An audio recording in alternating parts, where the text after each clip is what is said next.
Well, hello YouTube. Welcome to the channel. My name is Doug. This is a tech review, a doorbell camera from a company called Placuy. They reached out to me and offered to let us take a look at this camera. They did provide it to me for review. They are not paying me to review the camera, and they do not have a first look at what I say about it, but they did provide the camera for us to look at, so thank you to them for that. Let's take a look at the camera.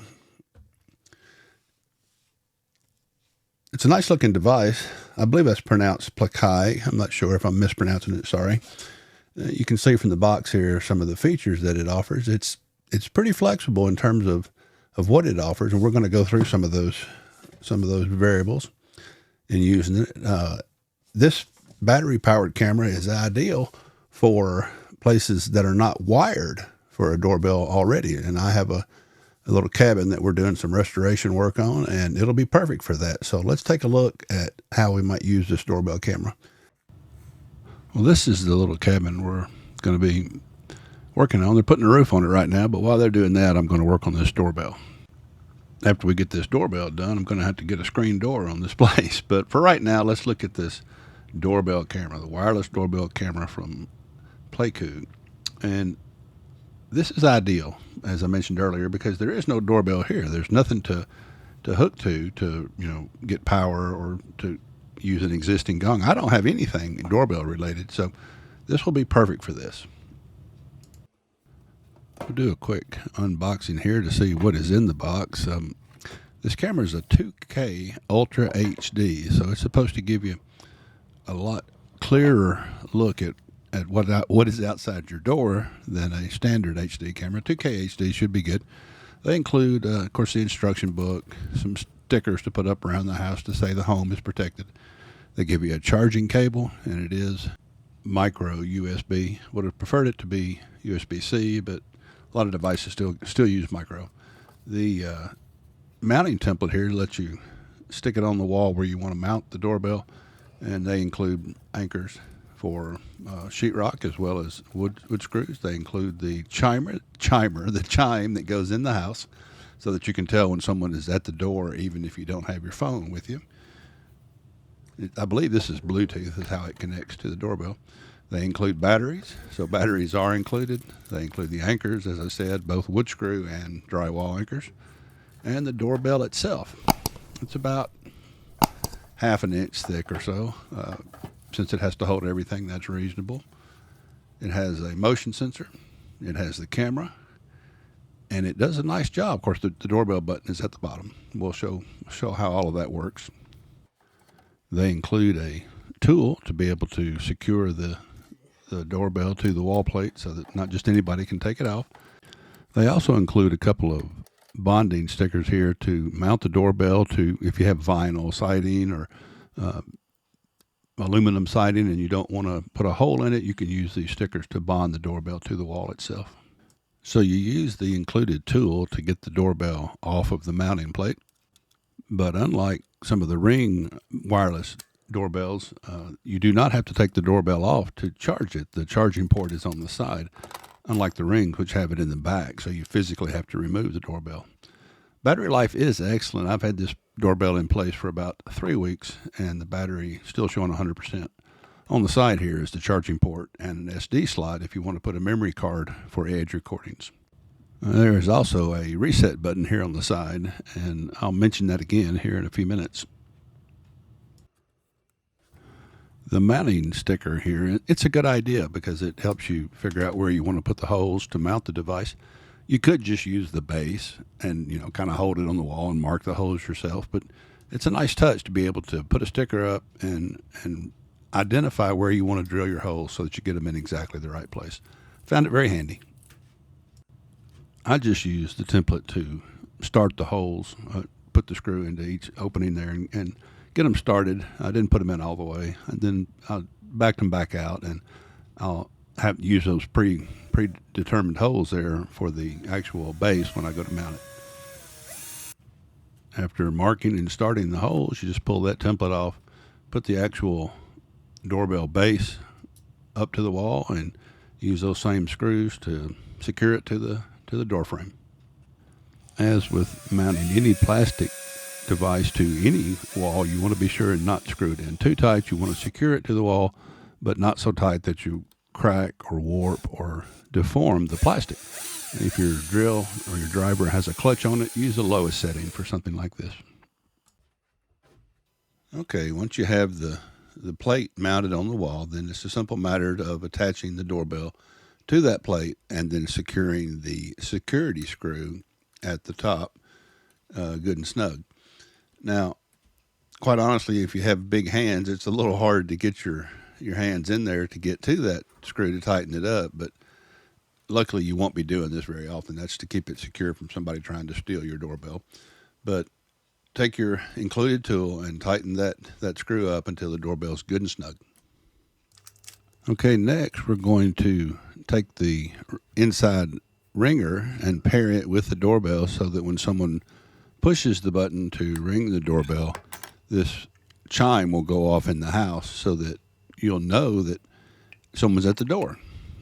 Batteries are included, so go ahead and put those batteries into the chime. The back slides off, typical battery compartment, and put these AA batteries in there and put the cover back on. Okay, what you do here is you hold the button down on the chime until a blue light starts to flash on the front of it. When that happens, you're in pairing mode. Then you push the button on the doorbell, and it'll take it a second, and the two should ring together. And at that point, you're paired, and you can place the chime in your house. Doorbell looks great. It mounted well, about just shoulder level on the door frame, and looks good. To be sure you get the correct application, you can point your camera at this barcode they include, and it will take you directly to the correct app.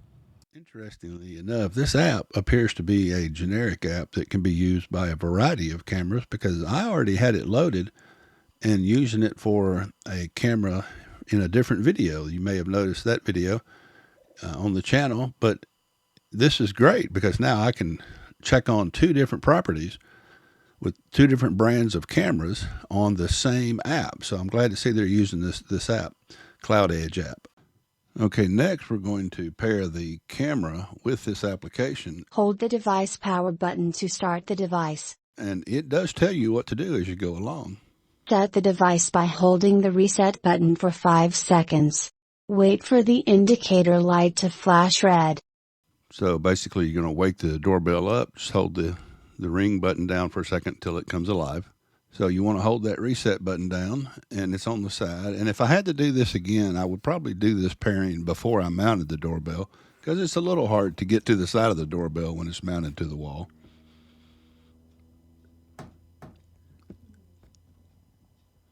So just following instructions, we're going to go ahead and reset the doorbell and then follow the on-screen instructions. Select a 2.4 GHz Wi-Fi network and enter your password. So when the little indicator light on the side starts flashing red, you let go, and the app will prompt you to move to the next step, which is to select your Wi-Fi. Please remove all film from the lens. Tap next to show a QR code. The app's going to display a code, and you just point the camera on your phone. Connecting. Please wait a moment. At that code, and it'll pair your phone with your app. After a couple of seconds, you'll see the next screen appear, which tells you that you have successfully paired the doorbell. Put camera and phone at the place of camera installation. And before you know it, there you are, your own camera at the door. Now, if your home router has combined your 2.4 gigahertz and your 5 gigahertz Wi-Fi into one SSID name, you're going to need to break that apart and put the 2.4 on one name and the 5 gigahertz on another name so that you can choose the 2.4 gigahertz for this doorbell. If you have them combined like many routers do automatically, you won't be able to choose the 2.4 gigahertz network, and you won't be able to properly configure this doorbell. So make sure that your network is set up correctly before you start this installation process. Now, when somebody rings your doorbell, you'll be notified with the chime, And if you happen to be looking at your phone, you'll also see an alert on your phone. And at this point, you can talk to the person at the door through your phone if you happen to not be home or not able to get to the door. Now, apparently, I didn't record this right because the audio of the phone call is not on this recording, but it is easy to talk back and forth. It's fast and it sounds good. And it's easy to tell them you're not home or tell them to leave the package at the door or whatever it is you need to say. So at this point, we've configured the camera. We can see 2 different properties in 2 different states. At any time, you can just bring up the camera on your phone and look at what's at the door and see who's there. Anytime you bring up the camera, you can choose to look at past dates and times. You can take a snapshot. You can turn on the intercom or turn on or off motion detection, things like that. Just adjustments for the camera based on what you're trying to do. One of the more interesting options on this camera for females is that you can convert your voice to sound like a man or to scramble your voice to sound like a clown. Remember, this is not just a doorbell. It is also a motion-activated camera. So in this case, I can look back on the calendar and see that somebody was at the door the other day, and it turns out it was the Terminex guy coming to spray for bugs. And I can see what happens. He gets all suited up in his gear, and I think he found some wasp he was spraying for. But the camera does a good job of showing you the motion that happened, and you can choose those clips accordingly to which one you want to view. Now, this is without an SD card in the camera. This is just using the free cloud service. But if you wanted full clips, then you put an SD card in the camera, and you can record everything for many, many weeks at a time. So that's the Placuy Video Doorbell, wireless video doorbell. I hope you found that interesting. If you'd like to know more about that product, you can find a link in the description. Thanks again to the company for providing that product for us to review. If you like this kind of video and you found it interesting, maybe give us a thumbs up and consider subscribing to the channel so you'll be alerted when more videos are made available that you can come check out. Appreciate your interest. Appreciate your time. Take care. See you next time.